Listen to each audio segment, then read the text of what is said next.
E se for falar bonito aqui, nós fala ou não fala, pastor? Fala ou não fala, pastor? Porque os homens se contêm pelas protuberâncias conéticas, mórbicas e faz pante do ostracismo melancólico. A gente fala bonito, mas o que adianta falar bonito e não transformar a sua vida? Nós temos o levanta e anda, é a transformação do Evangelho. O Evangelho é poder de Deus para todo aquele que crê. O Evangelho para o que está prostrado e coloca ele de pé. Então, entra no templo as madames, as riquinhas, as bonitinhas,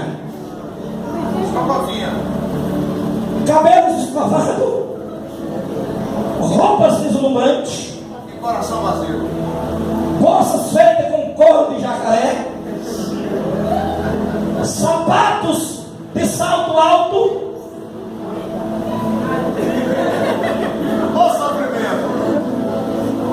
Elas estão preocupadas em entrar pela porta formosa, porque a porta formosa é a porta do rico. Mas lembre-se, esse coxo, e tem hora, quando eu começo a ler a vida desse coxo aqui, eu tenho pena dele porque ele já nasceu aleijado. Mas tem hora que eu tenho raiva dele. Me pergunto por quê? Porque ele só queria viver na porta formosa, porque lá na porta formosa tinha elite, e a elite tinha dinheiro para dar a eles. Jesus vivia no templo, mas vivia do outro lado, em outra porta. Alguém chegava para esse desgraçado desse coxo e dizia: existe um rabino no outro lado do templo, em uma porta humilde, simples, que está curando os coxos, está curando os paralíticos, está curando os cegos. Vamos que eu te levo para lá. E ele disse: eu prefiro ficar na Formosa. Vai lá embaixo. Diz para o teu irmão aí: se tu estiver na Formosa, Jesus vai me tirar hoje.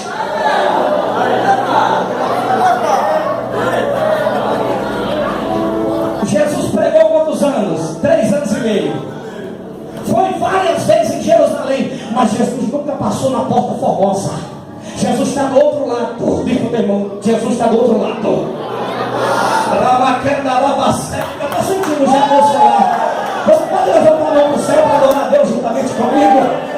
Aleluia! Oh, aleluia! Alguém dizia: quer ir? Eu te levo. Não, eu prefiro ficar aqui. Se conformou com a vida.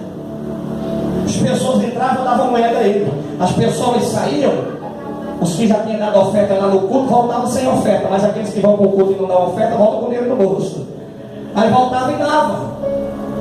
Ele era coxo de nascença. A Bíblia não diz quantos anos ele tinha, mas diz que ele era um homem. Se fosse um jovem, dizer que era jovem. Se fosse um varão, dizer que era um mancebo. Mas ele já era um homem. Quando se fala de homem, isso quer dizer que ele tinha mais de 30 anos de idade.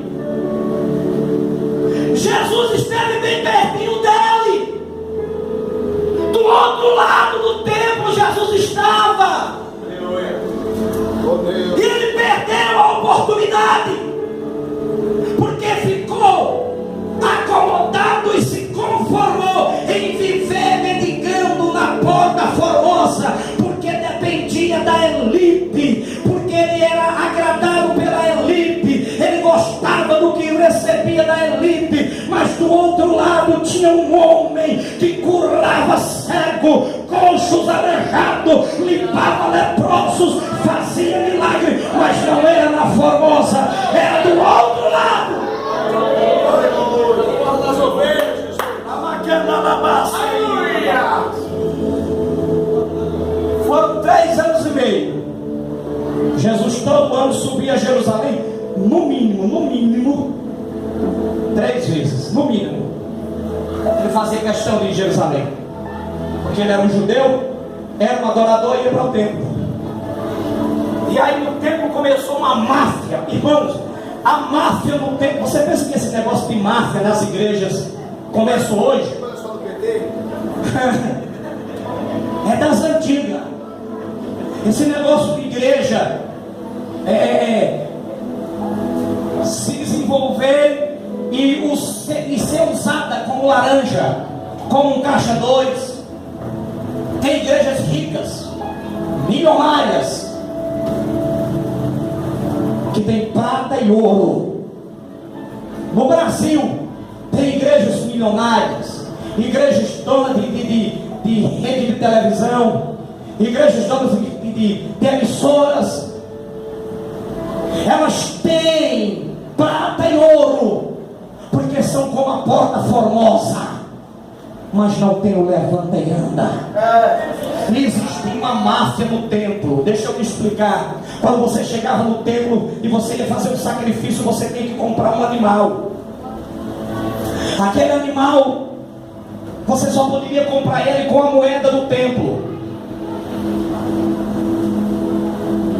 A moeda do templo, ela só funcionava dentro do templo. E existia uma máfia dos sacerdotes com os cambistas. Você tinha que trocar a sua moeda. Você poderia ir em qualquer parte do mundo levando a sua moeda. Quando você chegava lá, você trocava pela moeda do templo. E sabe quando era que eles cobravam de você? 8%. Se você não quisesse comprar com determinado, trocar a moeda com determinado cambista, os sacerdotes sabotavam o seu sacrifício. E quando você fosse apresentar um animal, mesmo que ele não tivesse defeito, o sacerdote dizia: não, esse animal não presta para ser sacrificado. E uma vez que o sacerdote dissesse isso, você não tinha direito de reivindicar nada. Foi por isso que Jesus, quando chegou no templo e viu a bagunça do templo, ele derrubou a mesa dos cambistas, botou os animais para fora e disse para os que vendiam pão: tire tudo daqui, porque a casa do meu pai não é comércio, a casa do meu pai é a casa de oração. O templo, que era o lugar mais sagrado, se tornou um comércio. Isso era revoltante para Jesus. Jesus purificou o templo 2 vezes, no início do seu ministério e no final do seu ministério. E o coxo está lá, atrás de moeda. Mas os discípulos de Jesus não faziam parte da elite. Então os discípulos de Jesus também não passavam pela porta formosa. Eles iam para o outro lado da porta. Jesus Cristo morre, Jesus Cristo vai para a cruz, Jesus Cristo é morto, Jesus Cristo é sepultado, Jesus Cristo ressuscita. Depois de 40 dias ele sobe para o Pai e diz para os discípulos: fiquem em Jerusalém até que do alto seja revestido de poder. E depois de 10 dias que Jesus sobe, o Espírito Santo vem e reveste eles de poder. E agora eles estão revestidos de poder, eles estão revestidos de autoridade. E deixa eu dizer uma coisa: eles são chamados de cristãos, porque seguem a Cristo. A palavra Cristo é a transliteração do hebraico para o grego. A palavra hebraico é Messias, que significa ungido, e transferada para o grego significa Cristo, que é ungido. Então Jesus foi ungido pelo Pai, e todos nós aqui somos pequenos Cristo, porque somos ungidos pelo Senhor. E os discípulos receberam essa unção para dar continuidade àquilo que Jesus começou. Jesus disse: fica em Jerusalém e vai 2 aqui, porque ele mandou de 2 em 2. E os 2, sim ou não? Iam juntos. Eles iam juntos, Pedro e João. Vão ao templo, a hora nona, 3 horas da tarde, a hora que está passando a novela do SBT.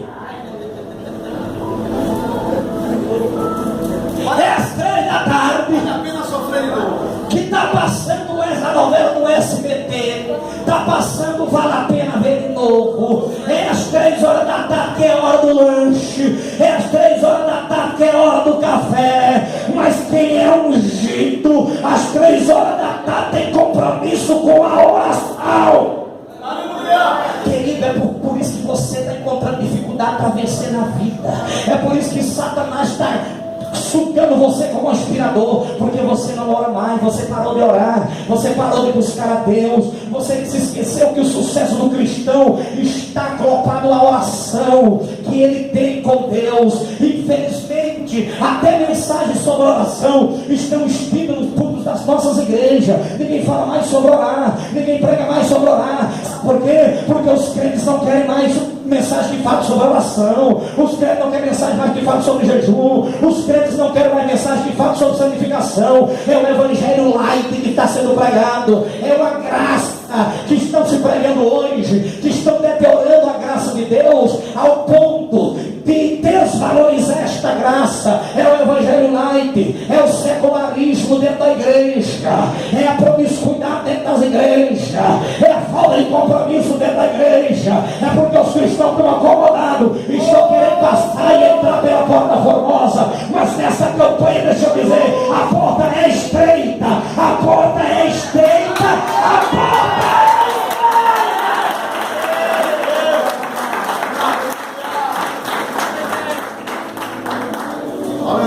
a hora não, que horas?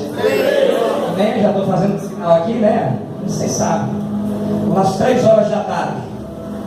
Tinha oração no templo. E eles vão. E Jesus vai mudar o percurso hoje. Por quê? O que é que vai acontecer? Porque a porta formosa é o caminho do rico. O caminho dos pobres é do outro lado. Mas só que o negócio vai ser mudado. Quem vai pelo caminho do rico vai arrodear e vai dar a volta pela porta dos pobres. E quem está na porta dos pobres, Deus vai mudar o quadro para colocar no caminho do rico. Deus faz isso. Pega você que está lá no fim da fila e faz com que a fila mude. Lembra-se da história que existia uma briga desgraçada para pegar uma ficha para um dentista, e o camarada que estava por último estava bravo, e o da ponta dizia: não, a ficha era uma ficha para 20. Só que eles estavam, o primeiro da fila estava na porta errada, a porta era o lugar onde estava o último, e o camarada bateu, abriu a porta e disse: é você que é o primeiro da fila? Ele disse: sou eu. Então receba a sua ficha para o dentista. Existem umas coisas loucas no meio do povo de Deus, mas é assim que Deus faz. Então vem 2 ungidos. É quantos ungidos? 2 ungidos. E o que me chama a atenção é que eles hoje não vão pela porta dos pobres, eles vêm pela porta do rico. Não entenderam nada. Amém. Eu vou falar de novo. Deus quer abençoar a sua vida. Um dia Jesus estava no templo fazendo um culto. Aí, pastor Rinaldo, chegou a hora das ofertas. E lá no templo, viu, Teatro Chico? Lá no templo existia o gasofilácio do rico e existia o gasofilácio dos pobres. E naquele dia, no culto, quem vai tirar a oferta é Jesus. Aí os pobres fazem uma fila desse lado, a fila dos pobres, e desse outro lado aqui a fila do rico. Aí aconteceu um mistério. Tinha uma viúva pobre com algumas moedas na fila do rico. Você não entendeu? Eu vou dizer, quando Deus quer abençoar, Ele tira você da fila dos pobres e coloca você na fila do rico. Aí a viúva vem na fila do rico. Os pobres ofertaram, Jesus abençoou e ficou olhando o rico colocar a oferta no gasofilácio. E quando terminou todo mundo ofertar, que a viúva ofertou, Jesus disse: essa foi a que deu a maior oferta. Jesus, mas por que ela a maior oferta? Porque todos os ricos deram do que sobrava, ela deu daquilo que ela tinha.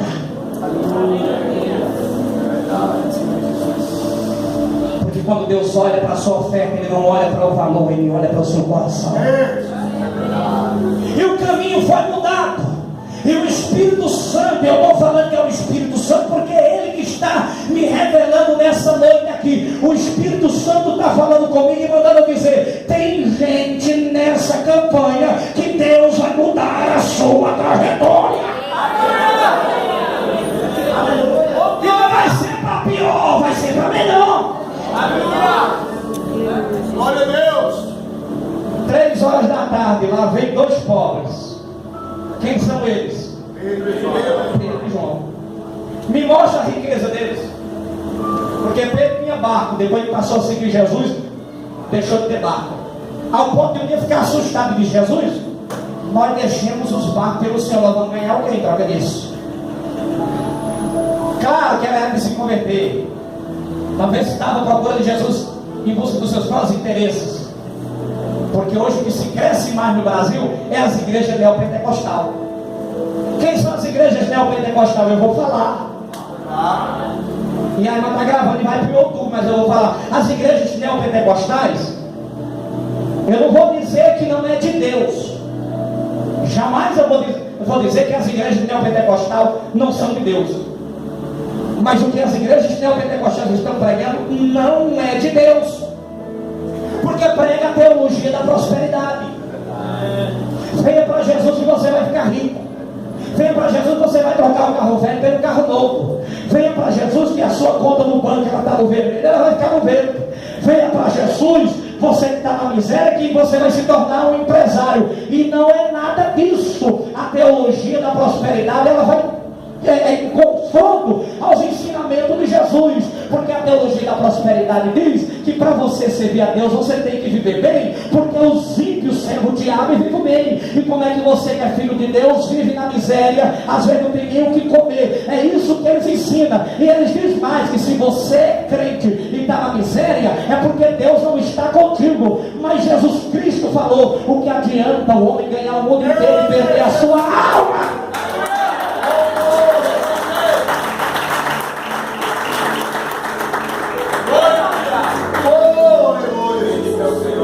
Nesses longos anos que prego, eu descobri uma coisa que Jesus prometeu. A única coisa que Jesus prometeu para quem quer servir e seguir a Ele. E se você está aqui interessado em outra coisa, desculpe-me, mas você está no lugar errado.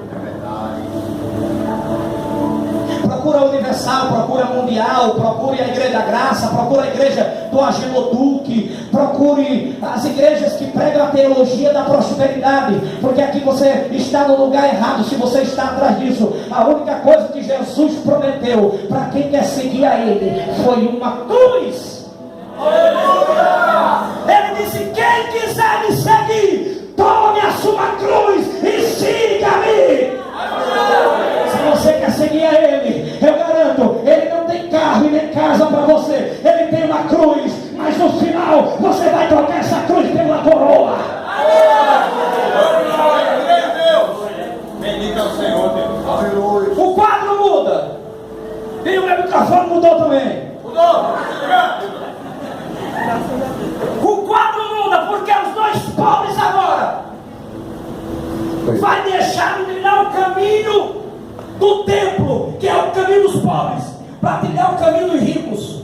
Não que eles fossem ricos,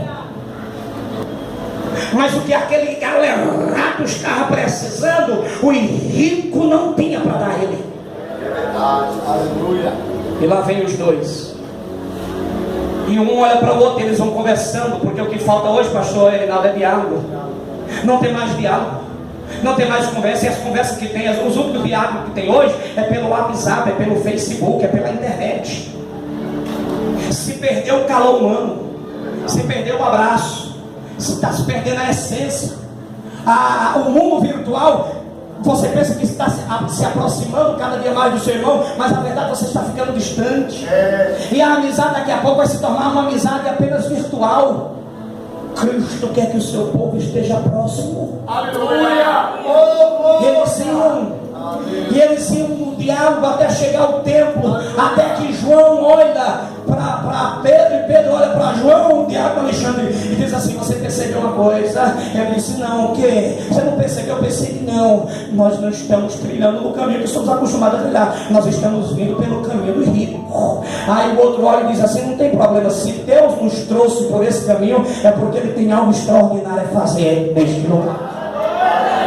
Não se espante quando Deus te levar a lugares que você não planejou ir.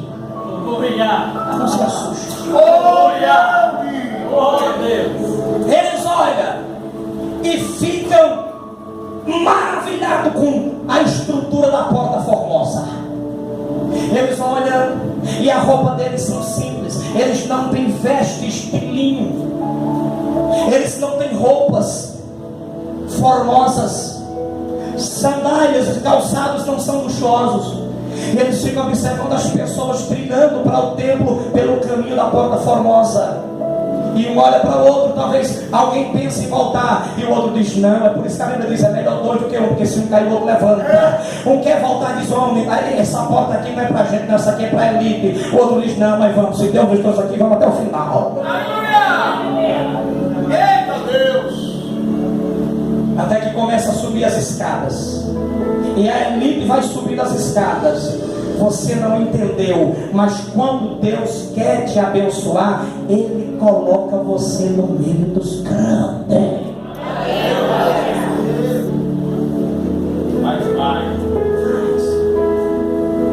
Pastor Reinaldo pregou ontem sobre Davi, quando disse que Deus honrou Davi colocando ele na mesa e sendo ungido diante dos seus irmãos. O princípio de honra, quando Deus quer te abençoar, Ele coloca você na fila dos grandes, na porta do grande e no caminho dos grandes.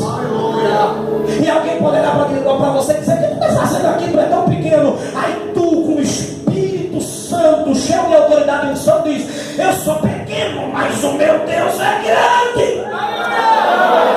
Eu não tenho, mas o meu Deus tem. Eu não posso, mas o meu Deus pode. Eu não sei, mas o meu Deus sabe. Aleluia! Deus tem levado eu e o pastor Reinaldo, dois analfabetos, para orar e pregar, até para deputado, para filho de senador, para discursar no meio da elite. Isso não é verdade. O senhor ficou com raiva que eu disse que nós dois éramos analfabetos? Não. Mas é verdade.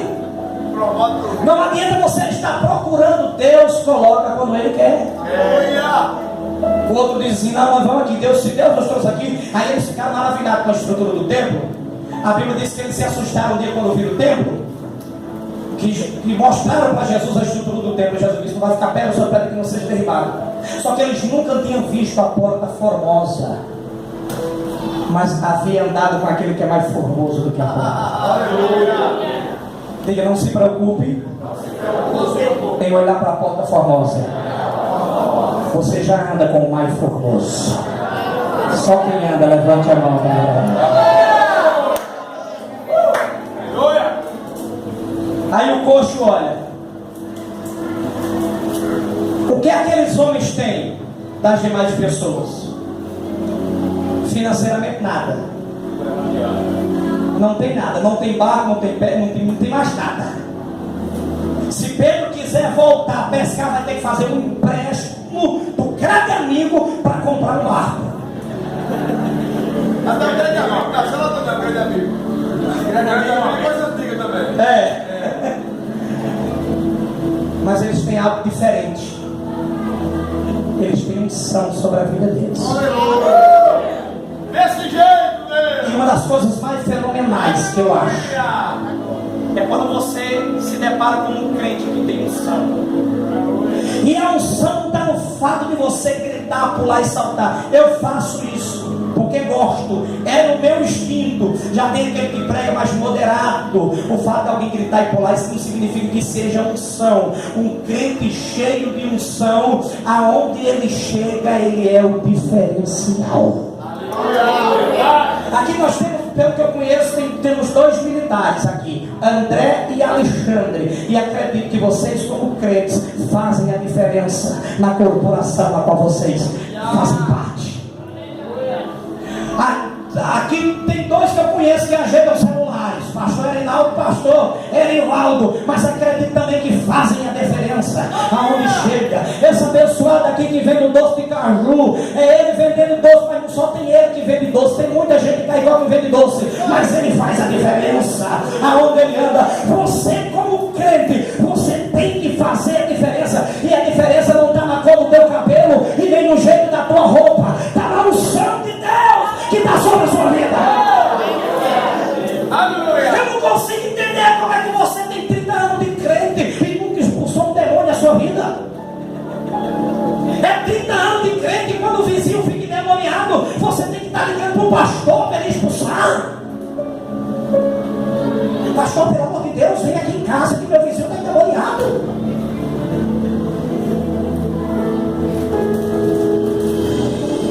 Você tem 10 anos de crente e nunca colocou a mão na cabeça de uma pessoa doente e repreendeu aquela doença no nome de Jesus. Sempre depende do pastor. Se Deus nos deu unções, a unção que Ele nos deu foi unção pastoral. Mas eu quero dizer para você, igreja, nessa noite, a igreja é ungida do Senhor. O coxo olha e vê uma diferença naqueles dois homens. E quando eles sobem a escada, que o coxo olha para eles, ele pede o que ele tem costume de pedir. O que é que ele pede? Esmola. Está acostumado. Aí Pedro diz assim: olha para nós. Você está vendo esse povo aqui que está passando? Esse povo aqui tem para dar para você. Tem ou não tem? Ele diz: tem. Todo dia eu lucro aqui na porta. Mas eu e ele, nós não temos o que esse povo tem. Aleluia, Jesus. Porque às vezes nós não temos o que a elite tem. Mas eu duvido que não tem gente da elite que abriria mão de tudo que eles têm para sentir o que você sente.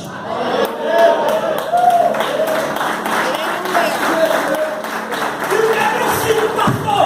A presença de Deus em minha vida. O amor de Deus no meu coração. Deus maravilhoso. Pedro, que é mais audacioso, diz assim: o que eles têm nós não temos. Nós não temos prata, nós não temos ouro, mas o que nós temos você quer? Em nome de Jesus Cristo, Oh Deus. o Nazareno. Por que ele diz o Nazareno? Existem coisas na mensagem que tem detalhes. Você precisa prestar atenção a esses detalhes. Por que ele diz o Nazareno? Jesus o Nazareno. Por quê? Me pergunto por quê, pastor? Porque o nome Jesus era comum naquela época. Existia muita gente com o nome de Jesus. Mas o Nazareno só existia. O Nazareno só existia um. E ele diz: em nome de Jesus Cristo Nazareno, levanta e anda. Pedro olha para ele e diz assim: eu vou tirar da porta formosa hoje. Vou te tirar da porta formosa e vou te levar para aquele que é mais formoso do que a porta. Aí a Bíblia diz que ele estende a mão direita. Pedro pega ele com a mão direita e ele pula. Os seus artérios se firmam, os seus joelhos se firmam.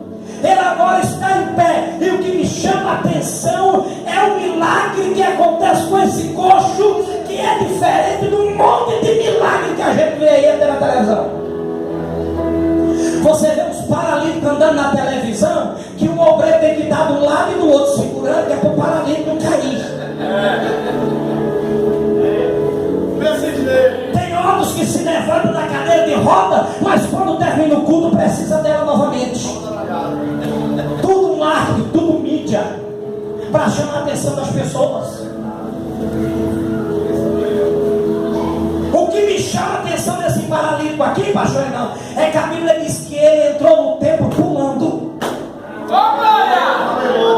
Aí você vê hoje na mídia os paralíticos andando, mas não conseguem andar. Imagine pular. Porque o que Jesus faz é perfeito, querido. Se é para andar, vai andar, vai correr, vai pular, vai saltar e vai glorificar. Você fala para o paralítico: levanta e anda, e fica segurando do lado e do outro, os paralíticos também um pouquinho. O que Jesus faz é perfeito. Amém? Amém. Irmão, existe cada show nas igrejas hoje. Quando levaram Jesus até Herodes queria que Jesus operasse um milagre. Jesus não operou. Sabe o que Herodes queria? Que Jesus desse um show. E Jesus não veio dar show para ninguém. Fica de pé para me terminar com uma verdade que você não ouviu. Aleluia. É desse jeito. Ô, glória. Vamos contar para pregar na sua hora. Vamos contar para pregar na sua hora.